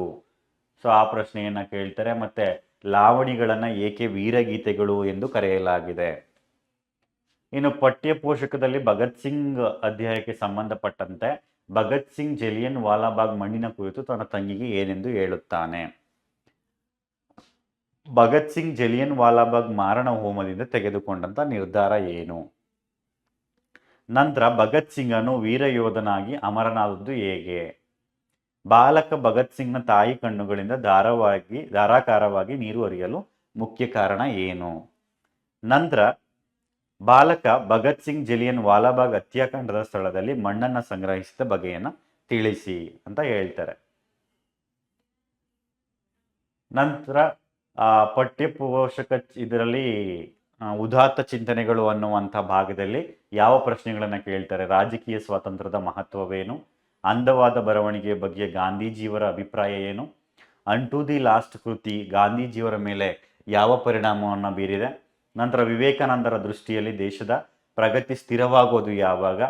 ಬಾಳಿನಲ್ಲಿ ತೃಪ್ತಿ ದೊರಬೇಕಾದ್ರೆ ಏನ್ ಮಾಡಬೇಕು ಅಂತ ಹೇಳಿ ವಿವೇಕಾನಂದರು ಅಭಿಪ್ರಾಯವನ್ನ ಪಡ್ತಾರೆ. ಇವು ನಮಗೆ ಪೂರಕ ಪಠ್ಯದಲ್ಲಿ ಬರುವಂತ ಪ್ರಶ್ನೆಗಳಾಗಿದೆ. ಇನ್ನು ವಚನಗಳಿಗೆ ಸಂಬಂಧಪಟ್ಟಂತೆ ಭಗವಂತನಲ್ಲಿ ಶರಣಾಗುವಂತ ಭಾವ ಅಕ್ಕ ಮಹಾದೇವಿಯ ವಚನದಲ್ಲಿ ಹೇಗೆ ವ್ಯಕ್ತಗೊಂಡಿದೆ? ಇದನ್ನ ಪ್ರಶ್ನೆಗಳನ್ನ ಕೇಳುವಂತ ಸಾಧ್ಯತೆಗಳಿರುತ್ತೆ. ನಂತರ ಜ್ಞಾನಿ ಮತ್ತು ಅಜ್ಞಾನಿಗಳ ಸಂಘದ ಬಗ್ಗೆ ಈ ಪ್ರಶ್ನೆ ಮತ್ತೆ ಪುನರಾವರ್ತಿ ಆಗಿರೋದನ್ನ ಗಮನಿಸ್ತೀರಿ. ಸಂಘದ ಬಗೆಗಿನ ಅಕ್ಕ ಮಹಾದೇವಿಯ ಅಭಿಪ್ರಾಯ ಏನು? ನಂತರ ನಾನು ಪ್ರಾಸ ಬಿಟ್ಟ ಕತೆ ಇದಕ್ಕೆ ಸಂಬಂಧಪಟ್ಟಂತೆ ಪೈಗಳ ತಮ್ಮ ನೂಲು ಮದುವೆ ದಿನ ಅಂಗಳದಲ್ಲಿ ಏನೇನು ಸಿದ್ಧತೆಗಳಾಗ್ತಾ ಇದ್ವು? ಬಾಷೆಲ್ ಮಿಷನ್ ರವರು ಪ್ರಕಟಿಸಿದ್ದ ಯಾವ ಕೃತಿಗಳನ್ನ ಲೇಖಕರು ಓದಿಕೊಂಡ್ರು? ಪ್ರಾಸ ಬಿಡಬೇಕೆಂದು ನಿರ್ಧರಿಸಿದ ಬಳಿಕ ಪೈಗಳು ಯಾವ ಕೃತಿಯನ್ನ ಬರೆದ್ರು? ನಂತರ ಪ್ರಾಸವನ್ನ ಬಿಟ್ಟು ಬರೆಯಬೇಕೆಂದು ನಿರ್ಧರಿಸಿದ ಪೈಗಳು ಪ್ರಾಸವನ್ನು ಇಟ್ಟೇ ಬರೆಯಲು ಕಾರಣ ಏನು? ಇದಕ್ಕೆ ಸಂಬಂಧಪಟ್ಟಂತ ಪ್ರಶ್ನೆ. ನಂತರ ಗುರುಪದೇಶ ಗುಣಗಳನ್ನ ಪಟ್ಟಿ ಮಾಡಿ, ಆ ಪಟ್ಟಿಯನ್ನ ಮಾಡಬೇಕಾಗತ್ತೆ. ಮತ್ತೆ ರಾಜರ ಪ್ರಕೃತಿ ಹೇಗಿರುತ್ತೆ? ಗುರುಪದೇಶವು ಯಾರಿಗೆ ಮೆಚ್ಚುಗೆಯಾಗುವುದಿಲ್ಲ? ಈ ಪ್ರಶ್ನೆ. ಇನ್ನು ಇದಿಷ್ಟು 2 ಅಂಕಗಳ ಪ್ರಶ್ನೆಗಳಿಗೆ ಸಂಬಂಧಪಟ್ಟಂತ ಪ್ರಶ್ನೆಗಳು. ಇನ್ನು ಕವಿ ಪರಿಚಯಕ್ಕೆ ಸಂಬಂಧಪಟ್ಟಂತೆ ನಿಮಗೆ 3 ಅಂಕಗಳಿಗೆ ಬರೋ ಕವಿ ಪರಿಚಯವನ್ನು ಕೊಡ್ತಾರೆ. ಯಾವ್ಯಾವ ಕವಿ ಪರಿಚಯವನ್ನು ಕೊಡುವಂತ ಸಾಧ್ಯತೆಗಳಿರುತ್ತೆ? ಹಕ್ಕಿ ಹೆಬ್ಬಾಳು ನರಸಿಂಹಮೂರ್ತಿರಾವ್, ಅದೇ AN ಮೂರ್ತಿರಾವ್ ಅವ್ರ ಬಗ್ಗೆ. ನಂತರ ದಾದರಹಳ್ಳಿ ಸುಬೇಗೌಡ ಜಯಪ್ಪ ಗೌಡ, DS ಜಯಪ್ಪ ಗೌಡ ಅವ್ರ ಬಗ್ಗೆ. ನಂತರ ದೇವನೂರು ಮಹಾದೇವ, ಸಾರಾ ಅಬೂಬಕರ್ ಅವ್ರ ಬಗ್ಗೆ. ದರಾ ಬೇಂದ್ರೆಯವರ ಬಗ್ಗೆ ಇದನ್ನ ನೀವು ಗಮನಿಸ್ತಾ ಇರ್ತೀರಿ. ದರಾ ಬೇಂದ್ರೆಯವರ ಬಗ್ಗೆ ಕೇಳ್ತಾರೆ. ರನ್ನನ ಬಗ್ಗೆ ಕವಿ ಪರಿಚಯವನ್ನ ಬರೆಯುವಂಥದ್ದು. ಕುವೆಂಪು ಅವರ ಬಗ್ಗೆ ಕವಿ ಪರಿಚಯವನ್ನ ಕೇಳುವಂತ ಸಾಧ್ಯತೆ. ನಂತರ ಪಂಪನ ಬಗ್ಗೆ ಕವಿ ಪರಿಚಯವನ್ನ ಕೇಳುವಂತ ಸಾಧ್ಯತೆಗಳನ್ನು ನಾವು ಗಮನಿಸ್ತೀವಿ. ಹಾಗಿದ್ರೆ ಇದಿಷ್ಟು ಕೂಡ ಕವಿ ಪರಿಚಯಕ್ಕೆ ಸಂಬಂಧಪಟ್ಟಂತ ಪ್ರಶ್ನೆಗಳು. ಇನ್ನು ಛಂದಸ್ಸಿಗೆ ಸಂಬಂಧಪಟ್ಟಂತ ಪ್ರಶ್ನೆಗಳು ಯಾವ್ಯಾವುದನ್ನ ಕೇಳಬಹುದು? ಛಂದಸ್ಸಿಗೆ ಸಂಬಂಧಪಟ್ಟ ಹಾಗೆ ನಿಮಗೆ ಕಂದ ಪದ್ಯದ ಲಕ್ಷಣಕ್ಕೆ ಅಂದ್ರೆ ಆ ಸಾಲುಗಳನ್ನ ಕೊಟ್ಟು ಅದಕ್ಕೆ ಕಂದ ಪದ್ಯದ ಲಕ್ಷಣವನ್ನು ಗುರುತಿಸಿ ಅಂತ ಕೇಳ್ಬೋದು. ಗಣಪ್ರಸ್ತಾರ ಹಾಕುವಂಥದ್ದು. ನಂತರ ನಿಮಗೆ ಷಟ್ಪದಿಗಳಿಗೆ ಸಂಬಂಧಪಟ್ಟಂತೆ 6 ಷಟ್ಪದಿಗಳನ್ನು ಗುರುತಿಸಿ ಅಂತ ಕೊಡುವಂಥದ್ದು. ಯಾವುದಾದ್ರೂ 2 ಸಾಲುಗಳನ್ನು ಕೊಟ್ಟು ಷಟ್ಪದಿಯ ವಿನ್ಯಾಸವನ್ನು ಬರೀರಿ, ಮಾತ್ರೆಗಳೆಷ್ಟು ಅಥವಾ ಇದರಲ್ಲಿ ಏನಿರುತ್ತೆ ಅನ್ನುವಂಥ ವಿಶೇಷತೆಯನ್ನು ಹೇಳ್ತಾರೆ. ಭಾಮಿನಿ ಷಟ್ಪದಿಗೆ ಸಂಬಂಧಪಟ್ಟಂತೆ. ನಂತರ ನಿಮಗಿಲ್ಲಿ ಷಟ್ಪದಿಗಳಲ್ಲಿ ಆರು ಷಟ್ಪದಿಗಳನ್ನು ಕುರಿತಂತೆ ಕೇಳ್ತಾ ಹೋಗ್ತಾರೆ. ವಾರ್ಧಕ ಷಟ್ಪದಿ ಆಗಿರ್ಬೋದು, ಅದರ ಗಣವಿನ್ಯಾಸ ಮತ್ತು ವಾರ್ಧಕ ಷಟ್ಪದಿ ಯಾವ ರೀತಿ ಇರುತ್ತೆ ಇದನ್ನು ಕೇಳ್ತಾರೆ. ನಂತರ ನಿಮಗೆ ಮುಖ್ಯವಾಗಿ ಕೇಳುವಂಥದ್ದು ಈ ಖ್ಯಾತ ಕರ್ನಾಟಕಗಳಲ್ಲಿರುವಂತಹ ಮುಖ್ಯವಾದಂತಹ ಉತ್ಪಲ ಮಾಲಾ ವೃತ್ತದ ಬಗ್ಗೆ ಕೇಳ್ತಾನೆ. ಹಾಗಾಗಿ ಉತ್ಪಲ ಮಾಲಾ ವೃತ್ತವನ್ನು ಓದ್ಕೋಬೇಕಾಗತ್ತೆ. ನಂತರ ಅರ್ಥಾಲಂಕಾರಗಳಲ್ಲಿ ಅಕ್ಷರಗಣ ವೃತ್ತಗಳಲ್ಲಿ ಚಂಪಕ ಮಾಲಾ ವೃತ್ತ ಮತ್ತು ಉತ್ಪಲ ಮಾಲೆಗಳ ಬಗ್ಗೆ ಕೇಳ್ತಾನೆ. ಅರ್ಥಾಲಂಕಾರಗಳಲ್ಲಿ ಉಪಮಾಲಂಕಾರ, ನಂತರ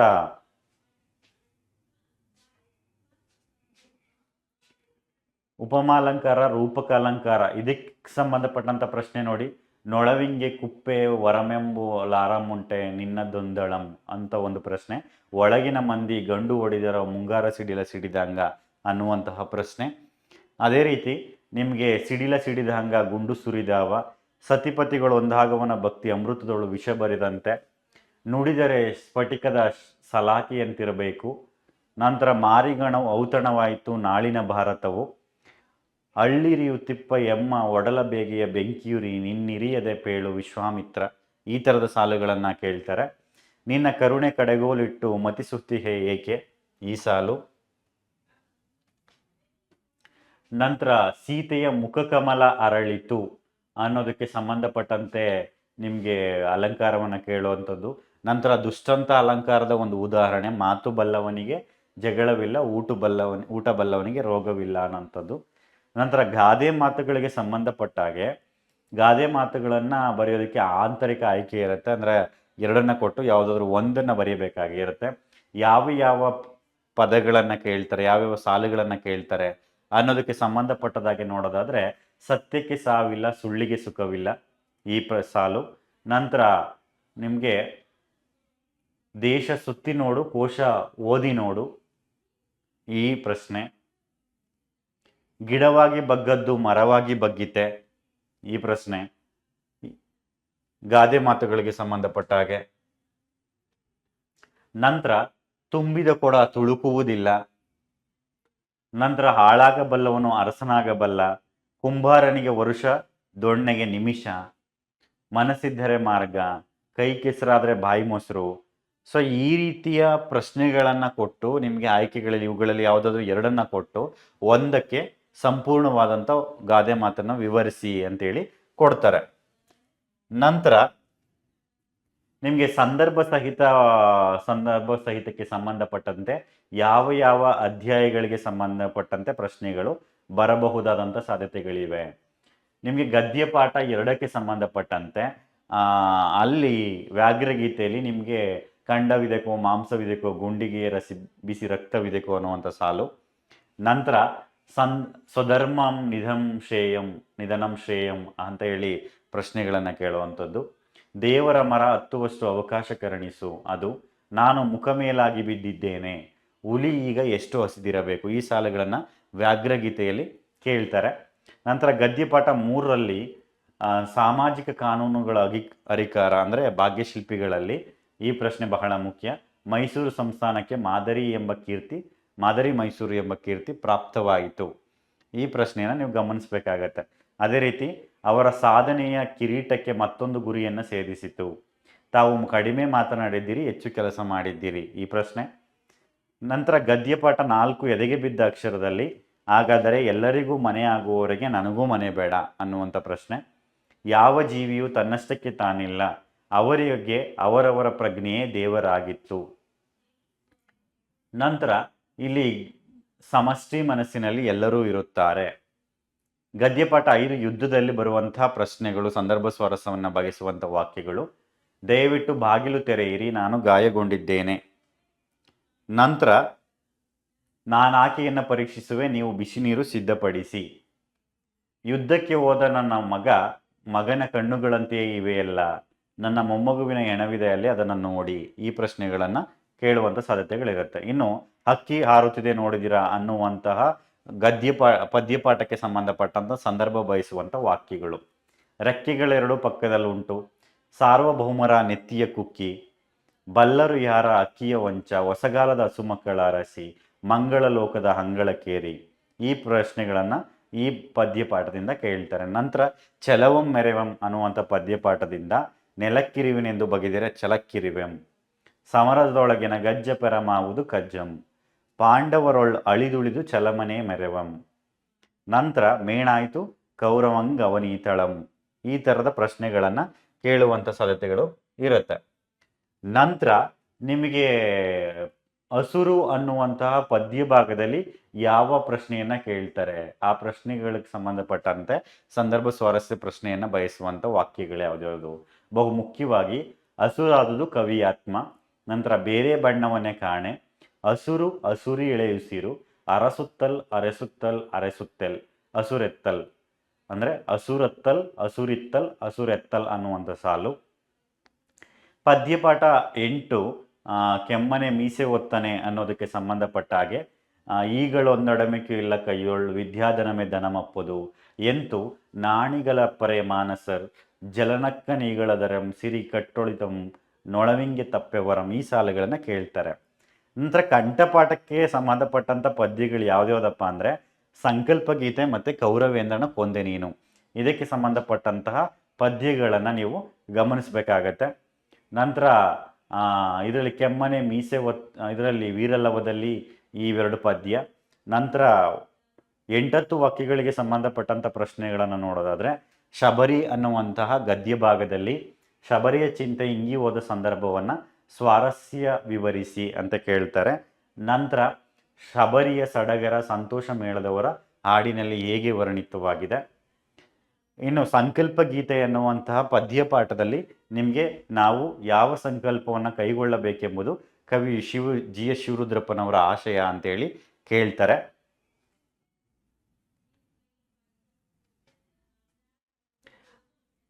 ನಂತರ ಕೌರವೇಂದ್ರನ ಕೊಂದೆ ನೀನು ಅನ್ನುವಂತಹ ಪದ್ಯಪಾಠಕ್ಕೆ ಸಂಬಂಧಪಟ್ಟಂತೆ ಕರ್ಣನಿಗೆ ಶ್ರೀಕೃಷ್ಣನು ಒಡ್ಡಿದ ಆಮಿಷಗಳೇನು, ಪಾಂಡವರು ಸೋದರರೆಂದು ತಿಳಿದಾಗ ಕರ್ಣನ ಮನದಲ್ಲಿ ಮೂಡಿದ ಭಾವನೆಗಳನ್ನು ನಿಮ್ಮ ಮಾತುಗಳಲ್ಲಿ ಬರೆಯಿರಿ. ನಂತರ ಪದ್ಯಪಾಠ 7 ವೀರಲವ. ಈ ಪ್ರಶ್ನೆಗೆ ಸಂಬಂಧಪಟ್ಟಂತೆ ಲವನು ಯಜ್ಞಾಶ್ವವನ್ನು ಕಟ್ಟೋದಕ್ಕೆ ಕಾರಣ ಏನು? 8 ವಾಕ್ಯಗಳಿಗೆ ಸಂಬಂಧಪಟ್ಟಂತ ಈ ಎಲ್ಲ ಪ್ರಶ್ನೆಗಳು ಬರಬಹುದಾದಂಥ ಸಾಧ್ಯತೆಗಳಿವೆ. ಹಾಗಾಗಿ ಈ ಪ್ರಶ್ನೆಗಳನ್ನು ನೀವು ಓದ್ಕೋಬೇಕಾಗತ್ತೆ. ನಂತರ ಮೌಲ್ಯಾಧಾರಿತ ಸಾರಾಂಶ ಯಾವ ಪದ್ಯ ಭಾಗದಿಂದ ಬರುತ್ತೆ? ಸಂಕಲ್ಪ ಗೀತೆ ಅನ್ನುವಂಥ ಪದ್ಯ ಭಾಗದಿಂದ, ಕೌರವೇಂದ್ರನ ಕೊಂದೆ ನೀನು ಅನ್ನುವಂತಹ ಪದ್ಯ ಭಾಗದಿಂದ, ನಂತರ ವೀರಲವ ಅನ್ನುವಂಥ ಪದ್ಯ ಭಾಗದಿಂದ ನಿಮಗೆ ಅಂದ್ರೆ ಸಾರಾಂಶವನ್ನ ಬರೆಯೋದಕ್ಕೆ ಕೇಳುವಂಥ ಸಾಧ್ಯತೆಗಳಿರುತ್ತೆ. ನಂತರ ಅಪಠಿತ ಗದ್ಯದಲ್ಲಿ ಮಾದರಿ ಪ್ರಶ್ನೆಗಳನ್ನು ಆಧರಿಸಿ ನಿಮಗೆ ಯಾವುದಾದ್ರೂ ಪ್ರಶ್ನೆಗಳನ್ನು ಒಂದು ಗದ್ಯ ಭಾಗವನ್ನು ಕೊಟ್ಟು ಅದಕ್ಕೆ ಸಂಬಂಧಪಟ್ಟಂತ ಪ್ರಶ್ನೆಗಳನ್ನು ಕೇಳಿ ಉತ್ತರವನ್ನು ಬರೆಯಿರಿ ಅಂತ ಹೇಳಿ ಪ್ರಶ್ನೆಗಳನ್ನು ಕೇಳ್ತಾರೆ. ಇದು ನಿಮಗೆ 4 ಅಂಕಗಳಿಗೆ ಸಂಬಂಧಪಟ್ಟಂಥದ್ದು. ನಂತರ ಪತ್ರಲೇಖನದಲ್ಲಿ 5 ಅಂಕಗಳಿಗೆ ಸಂಬಂಧಪಟ್ಟದ್ದಾಗಿರುತ್ತೆ. ವೈಯಕ್ತಿಕ ಮತ್ತು ಖಾಸಗಿ ಪತ್ರಗಳಿಗೆ ಯಾವ ರೀತಿ ಬರೀಬೇಕು ಅನ್ನೋದ್ರಲ್ಲಿ ತಂದೆಗೆ ತೀರ್ಥರೂಪ ಅಂತ ಬರೀಬೇಕು. ನಂತರ ಸಹೋದರನಿಗೆ ತೀರ್ಥರೂಪ ಸಮಾನರಾದ ಅಂತ ಬರೀಬೇಕು. ತಾಯಿಯವರಿಗೆ ಮಾತೃಶ್ರೀಯವರಿಗೆ, ಸಹೋದರಿಗೆ ಮಾತೃಶ್ರೀ ಸಮಾನರಾದ, ಗೆಳೆಯ ಗೆಳತಿಗೆ ಪ್ರೀತಿಯ ಗೆಳತಿಗೆ ಅಂತ ಬರೆಯಬೇಕು. ಇನ್ನು ಗೌರವ ಪ್ರೀತಿ ಸೂಚಕ ಪದಗಳಾದಂತಹ ಇದನ್ನ ನಮಸ್ಕಾರಗಳು ಅಂತದನ್ನ, ಅಂದ್ರೆ ಇಲ್ಲಿ ನಿಮಗೆ ಪ್ರಶ್ನೆಗಳು ಯಾವ ತರ ಕೇಳ್ಬೋದಪ್ಪ ಅಂತಂದ್ರೆ ಶಾಲಾ ವಾರ್ಷಿಕೋತ್ಸವವನ್ನು ಕುರಿತಂತೆ ನಿಮ್ಮ ತಂದೆಗೆ ಒಂದು ಪತ್ರವನ್ನ ಬರೆಯಿರಿ ಅಂತ ಪತ್ರಗಳನ್ನ ಕೇಳ್ತಾರೆ. ನಂತರ ಆ ಪತ್ರಗಳಿಗೆ ಬರಬೇಕಾದಂತಹ ರೀತಿಯನ್ನ ನೋಡಬೇಕು. ಅದಾದರೆ ನಿಮ್ಮನ್ನ ಶಾಲೆಯಲ್ಲಿ ನಡೆಯುವಂಥ ವಾರ್ಷಿಕೋತ್ಸವವನ್ನು ಆಹ್ವಾನಿಸಿ ಮೈಸೂರಿನಲ್ಲಿರುವ ನಿಮ್ಮ ತಂದೆಗೆ ಒಂದು ಪತ್ರ ಬರೆಯಿರಿ. ನಂತರ ಕ್ರೀಡಾಕೂಟಕ್ಕೆ, ನಿಮ್ಮ ಶಾಲೆಯಲ್ಲಿ ನಡೆಯುವಂಥ ಕ್ರೀಡಾಕೂಟಕ್ಕೆ ಬರುವಂತೆ ಆಹ್ವಾನಿಸಿ ಬೆಂಗಳೂರಿನಲ್ಲಿರುವ ನಿಮ್ಮ ಅಣ್ಣನಿಗೊಂದು ಪತ್ರ ಬರೆಯಿರಿ. ನಿಮ್ಮ ಶಾಲೆಯಲ್ಲಿ ನಡೆಯುವ ಪ್ರತಿಭಾ ಕಾರಂಜಿ ಕಾರ್ಯಕ್ರಮಕ್ಕೆ ಬರುವಂತೆ ಆಹ್ವಾನಿಸಿ ಮಡಿಕೇರಿಯಲ್ಲಿರುವ ನಿಮ್ಮ ಅಕ್ಕನಿಗೊಂದು ಪತ್ರ ಬರೆಯಿರಿ. ನಂತರ ನಿಮ್ಮ ಶಾಲೆಯಲ್ಲಿ ನಡೆದ ಪ್ರತಿಭಾ ಕಾರಂಜಿ ಕಾರ್ಯಕ್ರಮವನ್ನು ಕುರಿತು ಸಿದ್ಧಗಂಗಾ ಮಠದಲ್ಲಿ 8ನೇ ತರಗತಿ ಓದುತ್ತಿರುವ ನಿಮ್ಮ ಸ್ನೇಹಿತ ಅಥವಾ ಗೆಳತಿಗೊಂದು ಪತ್ರ ಬರೆಯಿರಿ. ವಿಳಾಸವನ್ನು ಕೂಡ ಅವರೇ ಕೊಟ್ಟಿರ್ತಾರೆ. ಹಾಗಾಗಿ ಈ ರೀತಿಯ ವಿಷಯಗಳನ್ನ ನಿಮಗೆ ಪ್ರಶ್ನೆಗಳನ್ನಾಗಿ ಕೇಳುವಂತ ಸಾಧ್ಯತೆಗಳಿರುತ್ತೆ.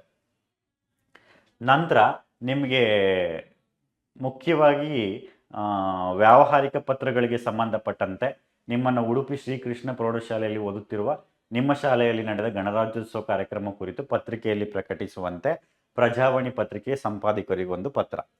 ನಂತರ ಜಿಲ್ಲಾಧಿಕಾರಿಗಳಿಗೆ ಪತ್ರವನ್ನು ಬರೆಯಿರಿ ಅಂತ ಕೊಡುವಂಥದ್ದು. ಮತ್ತು ಕಾರ್ಯಕ್ರಮದ ವರದಿಯನ್ನು ಪ್ರಕಟಿಸುವಂತೆ ವಿದ್ಯಾರ್ಥಿ ವಾಣಿ ದಿನಪತ್ರಿಕೆಯ ಸಂಪಾದಕರಿಗೆ ಒಂದು ಪತ್ರವನ್ನು ಬರೆಯಿರಿ ಅಂತ.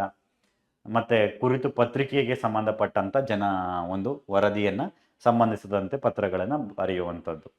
ನಂತರ ಪ್ರಬಂಧಗಳಿಗೆ ಸಂಬಂಧಪಟ್ಟಂತೆ ಯಾವ ಯಾವ ಪ್ರಬಂಧದ ವಿಷಯಗಳನ್ನ ಕೇಳ್ತಾರೆ ಇದನ್ನ ಗಮನಿಸಿ. ರಾಷ್ಟ್ರೀಯ ಹಬ್ಬಗಳ ಮಹತ್ವ, ನಂತರ ಗ್ರಂಥಾಲಯಗಳ ಮಹತ್ವ,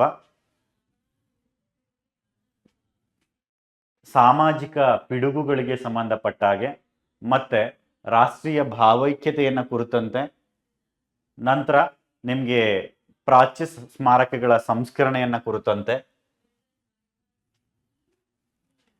ಸ್ವಚ್ಛ ಭಾರತ ಅಭಿಯಾನವನ್ನ ಕುರಿತಂತೆ ಪ್ರಶ್ನೆಯನ್ನ ಕೇಳ್ತಾರೆ, ಪ್ರಬಂಧವನ್ನ ಬರೆಯಿರಿ ಅಂತೇಳಿ.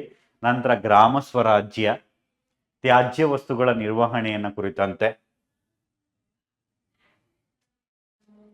ಲಲಿತ ಕಲೆಗಳನ್ನ ಕುರಿತಂತೆ ಪ್ರಬಂಧವನ್ನ ಬರೆಯಿರಿ. ಮಹಿಳಾ ಸಬಲೀಕರಣವನ್ನ ಕುರಿತಂತೆ ಪ್ರಬಂಧವನ್ನ ಬರೆಯುವಂಥದ್ದು. ಅಕ್ಷರ ದಾಸೋಹ ಮತ್ತು ಕ್ಷೀರ ಭಾಗ್ಯವನ್ನ ಕುರಿತಂತೆ ಪ್ರಬಂಧವನ್ನ ಬರೆಯುವಂಥದ್ದು.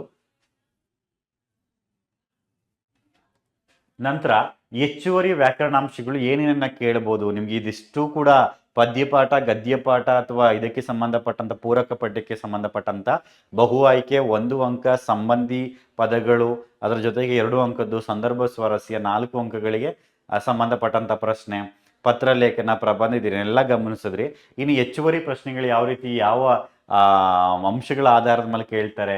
ಕನ್ನಡ ವರ್ಣಮಾಲೆಯಲ್ಲಿ, ದ್ವಿರುಕ್ತಿಗಳಲ್ಲಿ, ಜೋಡಿ ಪದ, ಅನುಕರಣ ವ್ಯಯಗಳಲ್ಲಿ, ಅದಾದ ನಂತರ ಲೇಖನ ಚಿಹ್ನೆಗಳಿಗೆ ಸಂಬಂಧಪಟ್ಟಂತೆ, ವಾಕ್ಯ ಪ್ರಭೇದಗಳಿಗೆ ಸಂಬಂಧಪಟ್ಟಂತೆ, ಅವ್ಯಯಗಳಿಗೆ ಸಂಬಂಧಪಟ್ಟಂತೆ, ನಂತರ ಹಳೆಗನ್ನಡ ಮತ್ತು ಹೊಸಗನ್ನಡ ವಿಭಕ್ತಿ ಪ್ರತ್ಯಯಗಳಿಗೆ ಸಂಬಂಧಪಟ್ಟಂತೆ ಪ್ರಶ್ನೆಗಳಿರುತ್ತೆ. ನಾಮವಾಚಕಗಳ ಬಗ್ಗೆ ಪ್ರಶ್ನೆಗಳಿರುತ್ತೆ. ತತ್ಸಮ ತದ್ಭವಗಳು, ಕೃದಂತ ಮತ್ತು ತದಿತಾಂತಗಳನ್ನ ಕುರಿತಂತೆ, ದೇಶೀಯ ಪದಗಳು, ಅನ್ಯ ದೇಶೀಯ ಪದಗಳಿಗೆ ಸಂಬಂಧಪಟ್ಟಂತ ಪ್ರಶ್ನೆಗಳಿರುತ್ತೆ. ಮತ್ತೆ ಸಂಧಿಗಳಿಗೂ ಸಂಬಂಧಪಟ್ಟಂತೆ, ಮತ್ತೆ ಸಮಾಸಗಳಿಗೆ ಸಂಬಂಧಪಟ್ಟಂತೆ, ಗ್ರಾಂಥಿಕ ರೂಪಗಳಿಗೆ ಸಂಬಂಧಪಟ್ಟಂತೆ. ಸೊ ಈ ರೀತಿ ನಿಮಗೆ ಬಹುಮುಖ್ಯವಾದಂತಹ ಪ್ರಶ್ನೆಗಳನ್ನ ನಿಮಗೆ ಪೂರ್ವ ಸಿದ್ಧತಾ ಪರೀಕ್ಷೆಗಳಲ್ಲಿ ಕೇಳುವಂತಹ ಎಲ್ಲ ಸಾಧ್ಯತೆಗಳು ಕೂಡ ಇರುತ್ತೆ.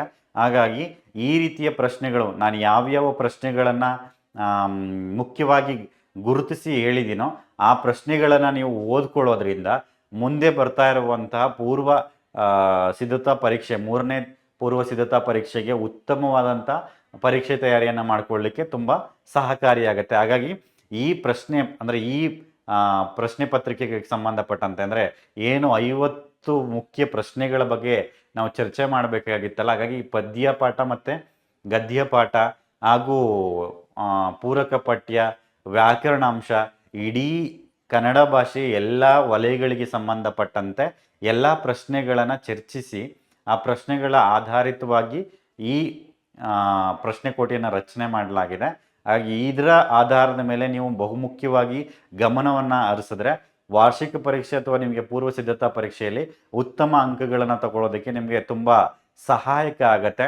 ಈ ನೆಲೆಯಲ್ಲಿ ನೀವು ಈ ತರಗತಿಯ ಎಲ್ಲ ಪ್ರಶ್ನೆಗಳನ್ನು ಅಭ್ಯಾಸ ಮಾಡಿ ಮುಂದೆ ಬರ್ತಾ ಇರುವಂತಹ ಪೂರ್ವ ಸಿದ್ಧತಾ ಪರೀಕ್ಷೆಗೆ ಉತ್ತಮವಾದಂಥ ತಯಾರಿಗಳನ್ನು ಮಾಡ್ಕೊಳ್ಳಿ. ಜೊತೆಗೆ ಈ ಮುಂದಿನ ತರಗತಿಗಳಲ್ಲಿ ನಿಮಗೆ ಭಾನುವಾರದ ತರಗತಿಯಲ್ಲೂ ಕೂಡ ನಿಮಗೆ ಇಡೀ ಎಲ್ಲ ವಿಷಯಗಳನ್ನು ಕುರಿತಂತೆ ಒಂದು ಮ್ಯಾರಥಾನ್ ಕೂಡ ನಡೆಯುತ್ತೆ. ಕನ್ನಡ ಭಾಷೆಗಳಿಗೆ ಸಂಬಂಧಪಟ್ಟಂತೆ ಪಠ್ಯ ಅಂದರೆ ಪೂರ್ವ ಸಿದ್ಧತಾ ಪರೀಕ್ಷೆಗೆ ಯಾವ ರೀತಿ ತಯಾರಿಯನ್ನು ಮಾಡ್ಕೋಬೇಕು, ಯಾವ್ಯಾವ ಪ್ರಶ್ನೆಗಳನ್ನು ಕೇಳ್ತಾರೆ, ಯಾವ ರೀತಿ ಆಧಾರದ ಮೇಲೆ ಉತ್ತರಗಳನ್ನು ಬರೆಯಬೇಕು, ಉತ್ತರ ಸಹಿತ ಪ್ರಶ್ನೆಗಳನ್ನು ವಿವರಿಸಲಾಗತ್ತೆ. ಹಾಗಾಗಿ ಆ ತರಗತಿಗಳಿಗೆ ನೀವು ಜಾಯ್ನ್ ಆಗಬೇಕು ಅಂತಂದರೆ ಫಿಸಿಕ್ಸ್ ವಾಲಾ ಕನ್ನಡ ಯೂಟ್ಯೂಬ್ ಚಾನಲ್ನ ಸಬ್ಸ್ಕ್ರೈಬ್ ಮಾಡಿ, ಜೊತೆಗೆ ಅಲ್ಲಿ ವಾಟ್ಸಪ್ ಗುಂಪಿಗೆ ಜಾಯ್ನ್ ಆಗಿ ಅಲ್ಲಿ ನಿಮಗೆ ಇದಕ್ಕೆ ಸಂಬಂಧಪಟ್ಟಂಥ ಎಲ್ಲ ವಿವರಣೆ ಸಹಿತ ನೋಟ್ಸ್ಗಳು ಕೂಡ ಸಿಗುತ್ತೆ. ಹಾಗಾಗಿ ನಿಮ್ಮ ಈ ಪ್ರತಿಯೊಂದು ಗೊಂದಲ ಮತ್ತು ಪರಿಹಾರಗಳಿಗೆ ಸಂಬಂಧಪಟ್ಟಂಥ ಎಲ್ಲ ವಿಷಯ ಮಾಹಿತಿಗಳು ಕೂಡ ಸಿಗುತ್ತೆ ಅನ್ನೋದ್ರ ಬಗ್ಗೆ ನಾವು ತಿಳ್ಕೋಬಹುದು. ಹಾಗಾಗಿ ನಿಮ್ಮ ಕೆಲಸ ಏನಪ್ಪ ಅಂತಂದರೆ, ಬರ್ತಾ ಇರುವಂತಹ ಪೂರ್ವ ಸಿದ್ಧತಾ ಪರೀಕ್ಷೆಗೆ ನಾನು ಏನು ಪ್ರಶ್ನೆಗಳನ್ನು ಕೊಟ್ಟಿದ್ದೀನೋ ಇದೇ ಪ್ರಶ್ನೆಗಳನ್ನು ಅಭ್ಯಾಸ ಮಾಡಿ ಅಚ್ಚುಕಟ್ಟಾಗಿ ಗಮನ ಹರಿಸೋದ್ರಿಂದ ನಿಮ್ಮ ಪೂರ್ವ ತಯಾರಿ ಪರೀಕ್ಷೆ ಅನ್ನುವಂಥದ್ದು ಉತ್ತಮವಾಗಿ ಆಗುತ್ತೆ. ಅದಲ್ಲದೆ ಪ್ರಿಪ್ರೇಟ್ರಿ ಬರ್ತಾ ಇರುವಂಥ 3ನೇ ಪ್ರಿಪ್ರೇಟ್ರಿಯಲ್ಲಿ ಉತ್ತಮ ಅಂಕಗಳನ್ನು ಪಡ್ಕೊಳ್ಳೋದಕ್ಕೆ ಮೂಲ ಕಾರಣ, ಇದು ಕಾರಣ ಮುಖ್ಯ ಆಗುತ್ತೆ ಅಂತ ಹೇಳಿ ನಿಮ್ಮೆಲ್ಲರಿಗೂ ಕೂಡ ಧನ್ಯವಾದಗಳು. ಈ ಮುಖ್ಯ 50 ಪ್ರಶ್ನೆಗಳನ್ನು ಅಭ್ಯಾಸ ಮಾಡಿ ನಿಮ್ಮ ಮುಂದಿನ ಯಶಸ್ಸಿಗೆ ನಿಮ್ಮ ಕಾರಣ ಅಂದರೆ ಒಂದು ಶ್ರಮವನ್ನು ಹಾಕೋದು ವಿದ್ಯಾರ್ಥಿಗಳ ಕರ್ತವ್ಯ ಆಗಿರುತ್ತೆ. ಇದನ್ನು ನೀವು ದಯವಿಟ್ಟು ಗಮನಿಸ್ಕೊಳ್ಳಿ. ಎಲ್ಲರಿಗೂ ಶುಭವಾಗಲಿ.